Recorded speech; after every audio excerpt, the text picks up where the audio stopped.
dia, boa tarde, boa noite, meu querido concurseiro e futuro servidor. Cá estamos nós de volta para mais um assunto direito administrativo e o tema de hoje é um tema que eu acho delícia de se estudar, que é responsabilidade civil do Estado. Já botei aqui, ó, um monte de saco de dinheiro para poder te dar empolgação para tu continuar estudando, porque eu tenho certeza que a sua nomeação ela vai chegar e não vai demorar não, viu? É daqui a pouco sua nomeação chega. Então, o que a gente vai ver aqui na parte de responsabilidade civil?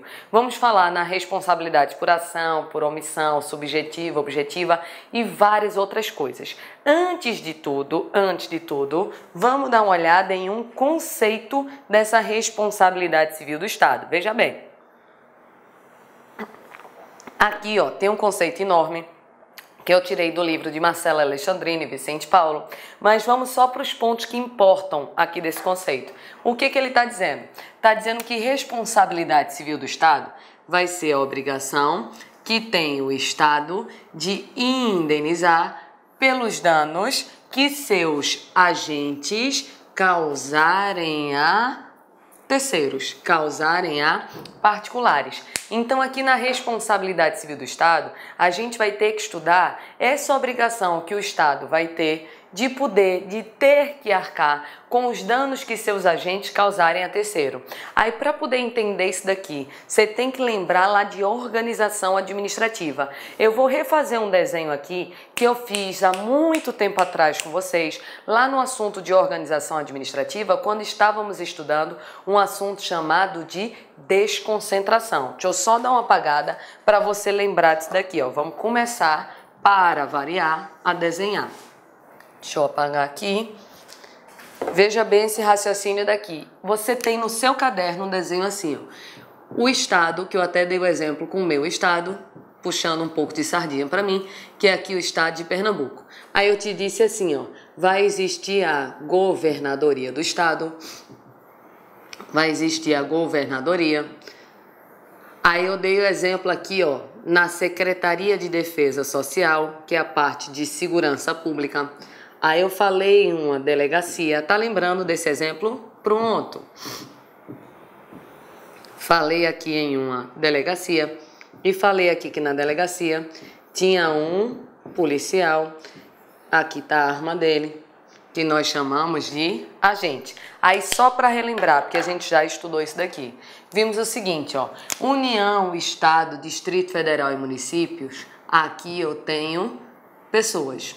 Só que essas pessoas, elas repartem internamente as suas funções. Quando a pessoa ela reparte internamente as suas funções, ela cria diversos órgãos. Foi isso que a gente estudou no fenômeno chamado de desconcentração. Na desconcentração, eu tenho uma única pessoa e essa pessoa ela reparte internamente a competência, criando diversos órgãos. Aí nós vimos que a governadoria é um órgão que no meu exemplo aqui pertence ao Estado de Pernambuco.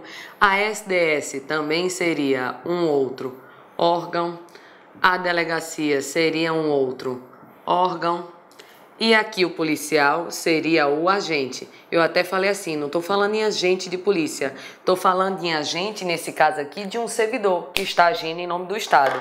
Aí eu te dei o seguinte exemplo.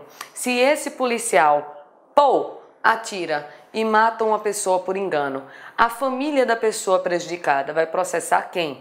Vai processar o policial? Não, por causa de uma teoria que nós estudamos chamada de teoria do órgão. Teoria do órgão, que chamamos também essa teoria de teoria da imputação volitiva. Tem isso anotado lá no seu material. O que é a teoria do órgão? O que é a teoria da imputação volitiva? Vimos que é a pessoa jurídica que responde pelos atos praticados pelos seus órgãos e pelos seus agentes. Então, até em virtude do princípio da impessoalidade, quando eu, policial, mato uma pessoa, na verdade quem está matando não sou eu, é a pessoa jurídica para a qual eu trabalho, que nesse caso seria o Estado de Pernambuco. Porque lembra do nosso primeiro encontro do regime jurídico administrativo? Com essa impessoalidade, os atos eles não são praticados pelo agente, porque ele não pode realizar nenhum tipo de promoção pessoal. Então, vimos nas aulas passadas que é a pessoa que responde pelos atos praticados pelos seus órgãos e pelos seus agentes. Então, a família da pessoa que foi morta por engano, quando for processar, processa o Estado de Pernambuco, e não o policial, e não a delegacia, e não a SDS, e não a governadoria, porque é a pessoa, sendo repetitiva, que responde pelos atos praticados pelos seus órgãos e pelos seus agentes. Isso é a teoria do órgão, isso é a teoria da imputação volitiva. Então, perceba o raciocínio lógico, é isso que é a responsabilidade civil do Estado, é a obrigação que o Estado tem de reparar os danos que foi causado pelos seus agentes. Professora, o Estado depois vai atrás do policial para pegar o dinheiro de volta. Vai, calma. Vamos chegar nesse ponto um pouco mais para frente na aula de hoje. Por enquanto, até aqui, beleza? Vou apagar o desenho. Anote aí o resto do desenho, se bem que esse desenho aqui você já tem, né? Porque antes de começar a falar da responsabilidade em si, eu quero fazer uma evolução histórica. Veja só. Deixa eu apagar essa parte. E eu quero testar a sua memória com uma pergunta que eu vou fazer para você.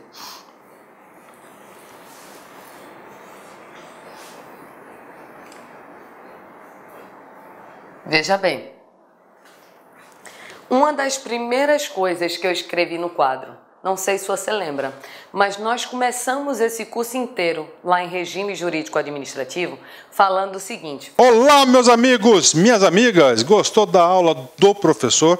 Quer continuar assistindo essa videoaula? Então acesse nosso site laconcurso.com.br que nós temos o restante dessa aula. Aliás, não só isso, nós temos um grande curso online específico e focado no concurso da Polícia Militar de Goiás 2016. Aqui é o único site que você estuda com um treinador pessoal de concurso. Isso mesmo, aqui nós temos o Personal Coach, que é o estudo em regime de metas. Se você cumprir todas as nossas metas até o dia da prova, você pode ter certeza que você vai sair muito bem. Tá certo, meus amigos? Espero você então no concurso da PM Goiás 2016. Forte abraço, tchau, tchau. Clique lá